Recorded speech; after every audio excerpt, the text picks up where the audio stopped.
While the second closed beta test was a vast improvement over the first, Japan still has a lot of issues. And with the official release of Wuthering Waves just around the corner creeping up faster than I can say take my money, I thought I'd see exactly what the JP community is asking for. So I checked out one of the biggest gaming YouTubers in Japan to see what they and their community want. And the first thing he lists is fall damage. Or rather, he doesn't want it. He mentions that fall damage wasn't really a thing in CPT 1, so he's a little disappointed to see it being implemented in CPT 2, because he enjoyed moving around the world with little to no stress about stamina or health. And having fall damage would bring a little bit of that stress back. Sure, he could bust up the paraglider at the very last second, but that's more of an annoyance than anything. Or he could launch a plunging attack, speeding even faster into the ground at breakneck speeds to obviously take no damage whatsoever, because that makes all the sense in the world. He does mention that he wouldn't mind it if the fall damage was only applicable during combat, just like how stamina only decreases during combat too, but wishes it wasn't a thing while exploring the map. Next up is that he feels that the boss monsters aren't really that much difficult at the higher levels. 高難易度になってくるとボスがねめちゃくちゃ硬くなるんですけど、やっぱね長く感じちゃうんですよね。なんかこうひたすら同じパターンを避けて殴ってみたいなで、自分の集中力が持続するかどうかみたいなことになんかだんだんなってくる気がするんで、 Turning it into more of a damage check than a battle of how long you can stay focused rather than an actual battle of skill regardless of difficulty. For example, I saw my man Loba absolutely dominating his fights, sometimes taking zero damage whatsoever, but was just falling short of clearing the time because his characters weren't leveled up high enough and not putting out the damage. Saying that though, I think the only people who will get to that stage of feeling the repetitiveness are the likes of Rexland and other hardcore sweaty gamers. I totally get what he's saying though, as it does fundamentally sound very simple, but actually pulling that off though is a completely different conversation altogether. But still, to alleviate some of the repetitiveness for the more advanced players, it wouldn't hurt to add more phases to the bosses, randomize the attack patterns, increase the speed, or something like that. That could definitely work in my opinion. Third, and this is a big one I saw talked about in the comments too, is that he feels that the characters are a little weak. Not in terms of damage, but in terms of lasting impressions. ストーリー読めてないからかもしれないですけど、キャラクターがちょっと弱く感じるんですよね。各々のキャラの魅力みたいなのが、特にビジュアルとかから強烈に入ってくるやつがあんまいないですね。All of the characters, whether they be 4-star or 5-star,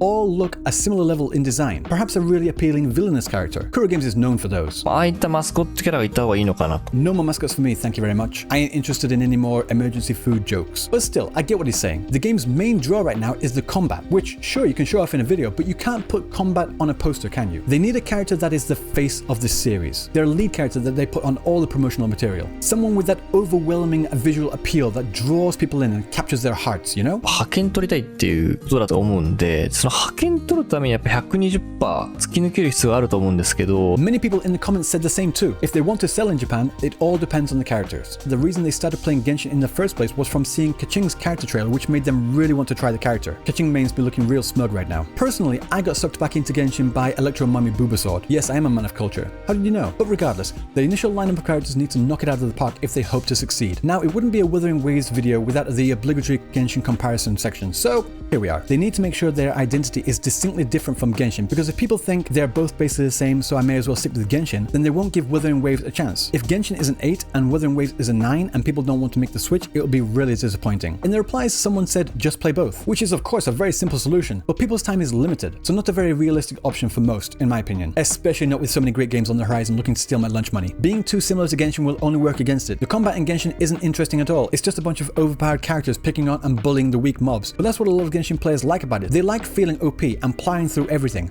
Even though people are asking for it to be harder, if it actually did so, it would probably cause outrage. Another one said, it's a matter of people investing so much time and money into their accounts in Genshin. If it's really just a matter of different design on fundamentally the same game, then people won't want to start from scratch again. Okay, now I know many of you out there are probably screaming, they're not remotely the same! And while I definitely agree with you, it doesn't matter if they are different if they look the same to those that don't know. So this all goes back to advertising and how they promote this game. Personally, I think they need to focus their ads to show badass combat, using characters with amazing designs, both cool and hot. Like this ad here. More of this Kuro, but maybe that's just my personal preference, and that's not what other people get drawn to. Lastly, and this was the biggest one I saw people talking about. このゲームを日本でも売りたいってことであれば、やっぱカルチャライズするべきだなと思いましたね。And I don't just mean improving the dialogue localization. Now this is a very JP specific problem, so us in global might not have given it much thought, but it seems to be a really strong sticking point for those in Japan. What they mean by culturalizing the game is, because it's a Chinese-based game, there are a lot of really difficult to read kanji in both names and other jargon. なんて読むのこの子漢字がわかんないこの人なんて読むんだシロちゃんかな漢字読めねえ。とりあえず主人公がマジで可愛い。 Not just specifically because they are Chinese kanji, but even in Japan, a lot of Japanese can't read a lot of the more obscure kanji. So much so that there's even a kanji test for Japanese to take, which even serves as certification required for many office jobs in Japan. Ongai is a Wuthering Waves specific new word that isn't in typical Japanese, so it can be difficult for Japanese players to know how to read it. And that's just one of the easier examples. What they're saying is that they should change the kanji to be easier to read or just replace them with katakana entirely. In English, it's easier for us to read these made-up terms and jargon, but that's not the case for Japanese and kanji. This sentiment was echoed in the comments. I've been saying the same to Hoyoverse too, but I wish they'd stop using kanji I've never seen before. I'm fine with Chinese-looking characters having these Chinese-sounding names, but at least write it down in katakana. But as for the more typical fantasy-looking characters also having Chinese names, it just doesn't vibe with me, and will probably make it more difficult for me to like those characters as much as I would have. The localization from Chinese is difficult to read. Even if they write it in kanji, give them yokomoji. In the recent storyline for Honkai Star Rail, there was a lot of yapping which made it overly long and difficult to get through. I swear I'm not cherry picking this comment to prove my point. It is literally the third top comment on this video. Check it out for yourself. So this is what Japanese players want from Wuthering Waves. But why should we care? Well, as I mentioned in my previous video, Japan spends the most per capita on mobile games. So a lot of the revenue depends on making it big over here. Because at the end of the day, Wuthering Waves is a game made to make money. And if they don't do that, we risk losing it entirely. And one of the biggest markets is out here in Japan. So let's just hope they listen and implement these changes. What do you think about this? Let me know down in the comment below. And if you like this video, don't forget to like and subscribe as I have more Wuthering Waves content coming out in the future. So until next time, I will see you in the next video. Peace.